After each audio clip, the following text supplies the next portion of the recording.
When you buy a vintage tool at a flea market or online, you can be almost certain that the cutting edge is dull. But quite often, the edge isn't just dull. It's often seen all sorts of abuse. Sometimes you'll see that the tool has never been properly sharpened. Sometimes you'll see that it has been attempted sharpened, but in a way that's gotten the cutting geometry way off. In almost all cases, this can be fixed. Underneath this bad edge, there's good steel and a fresh, keen edge that's just waiting to be exposed. So that's what this video will be about. I'll show you how to take an old, neglected tool and make it cut wood again. This is a chisel from a flea market.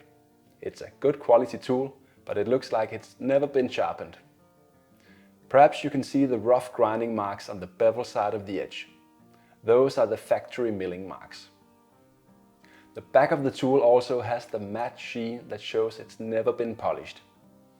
The yellow stuff, is that glue? Perhaps the chisel ended life with its original owner as a glue scraper.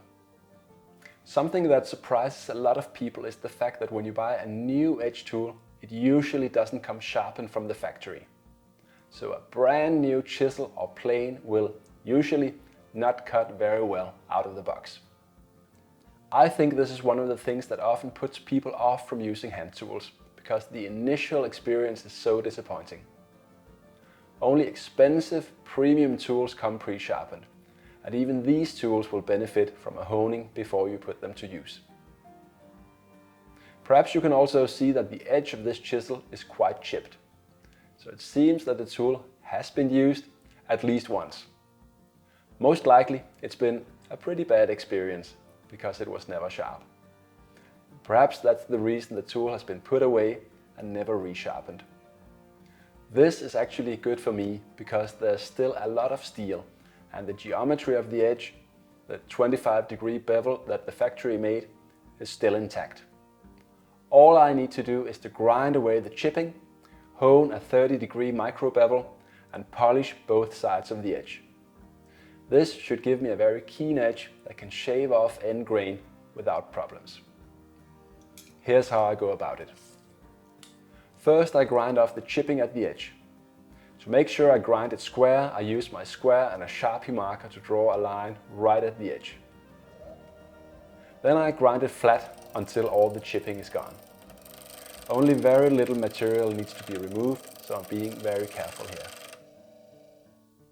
Now I want to set the tool rest of my grinder at 25 degrees so I can grind the bevel of the tool and establish the 0 radius intersection.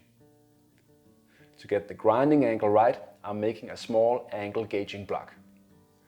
I use a protractor to mark the angle, and then I cut it out with a handsaw.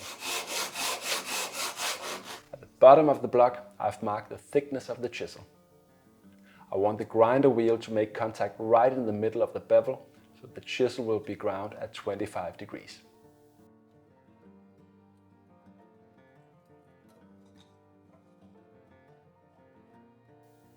This looks about right. My grinder has a coarse 60 grit wheel and a fine 100 grit wheel.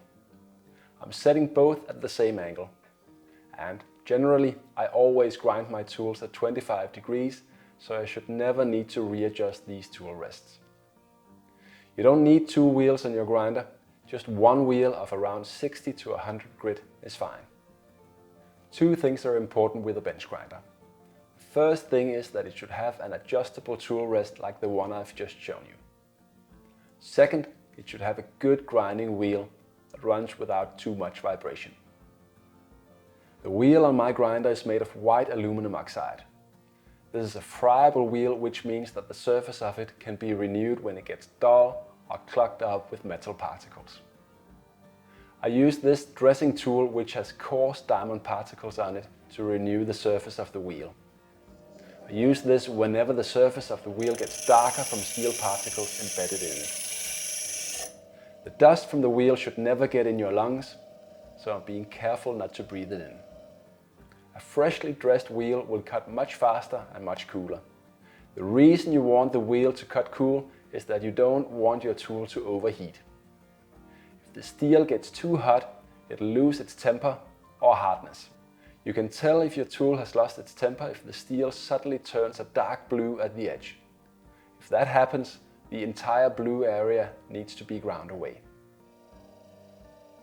So now I'm working on establishing the 25-degree angle and the 0 radius intersection between the bevel side and the back of the blade. I'm checking every few seconds to see if I'm grinding it square. I've marked the entire bevel of the tool with a Sharpie so I can see where I'm removing material. I'm taking care to hold the tool flat on the tool rest so the grinding angle is correct. I'm also checking once in a while if it's getting too hot. It should never get too hot for your fingertips to touch. Sometimes I use a cup of water to cool down the tool once in a while as I'm grinding it. If you don't have a bench grinder, this work can be done with other tools, although it'll probably take longer.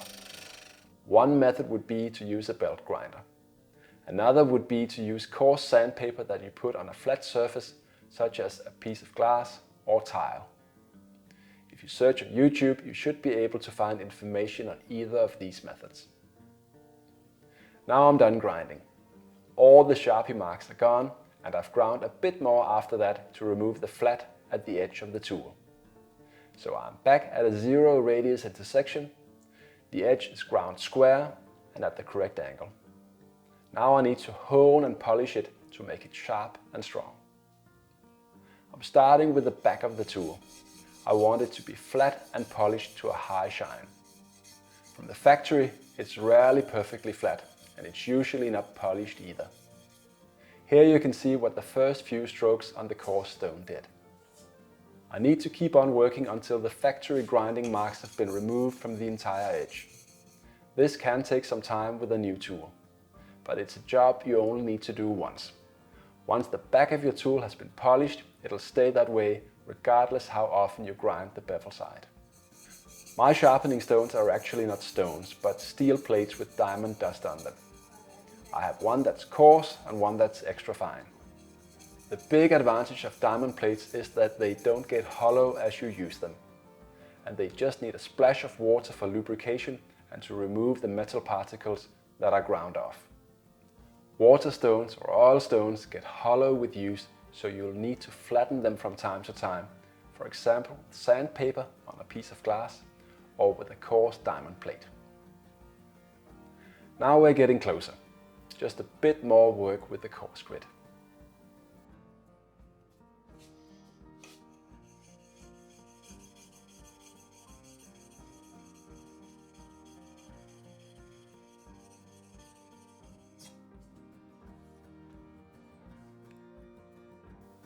Now I've removed the factory grinding marks at the edge.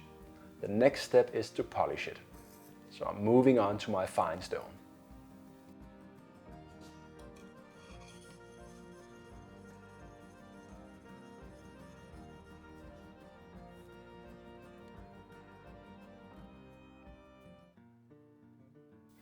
Perhaps you can see how some of the scratch marks from the coarse stones have been removed and polished to a higher shine. I want that shine across the entire edge, so I'll need to do some more work on the fine stone.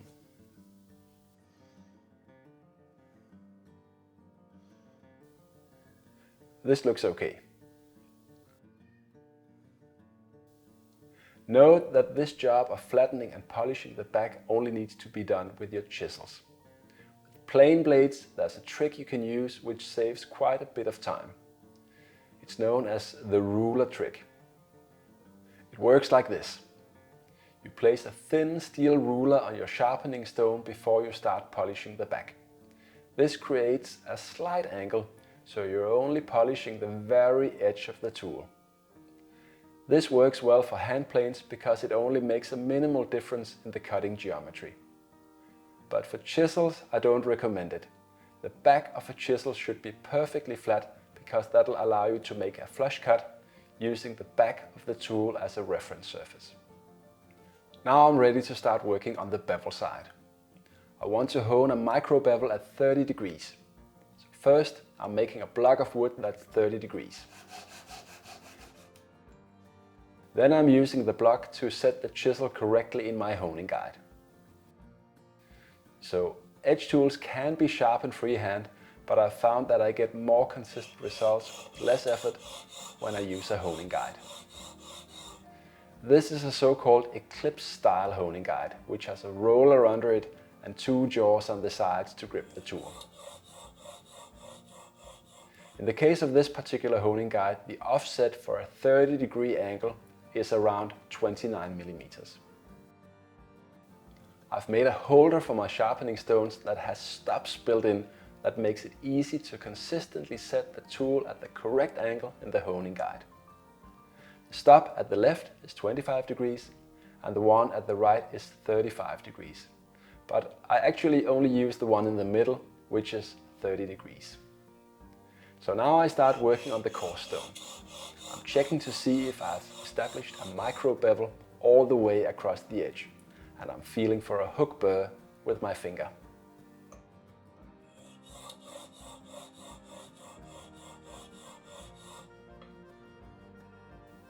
Once I can feel a burr all the way across the edge, I'm moving on to my fine stone. Now I want to polish the edge until I've removed the scratch marks from my core stone. How much is that? Well, it depends on which stone you're using, how fine it is and how fast it cuts. With my stone, it's probably around 20 or 30 strokes. Here you can see the micro bevel. It's almost all the way across the edge. Perhaps you can also see the burr showing at the left side of the edge. I should probably have done a bit more work on the core stone to get it all the way, but it's so close to being there that I think I can just do a few more strokes on the fine stone to get a micro bevel all the way.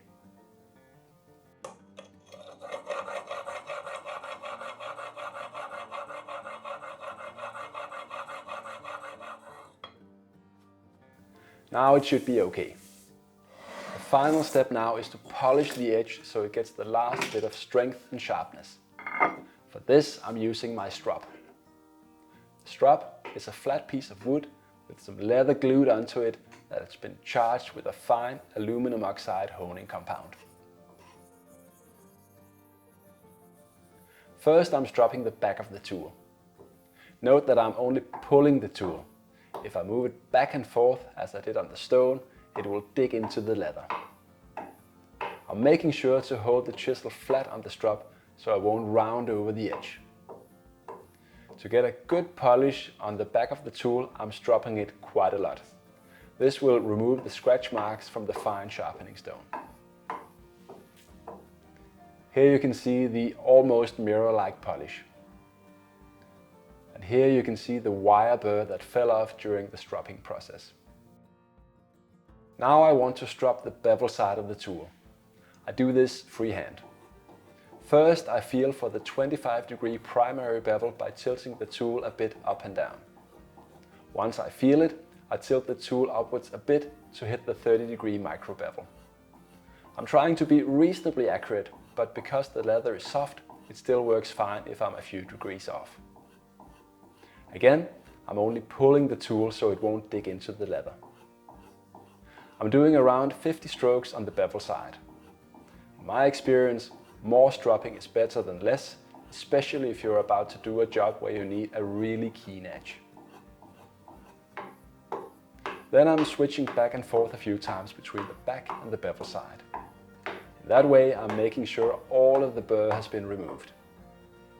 Now let's try it out to see if the tool is really sharp. There are a few different ways to do this, but I've found that the best way for me is to simply cut some wood. If your tool cuts end grain wood cleanly and reasonably effortlessly, then it's sharp. Now I've restored and sharpened the tool. It did take a while, but next time I need to sharpen it, it should only take a fraction of the time because I've already established the edge geometry and polished the back of the tool.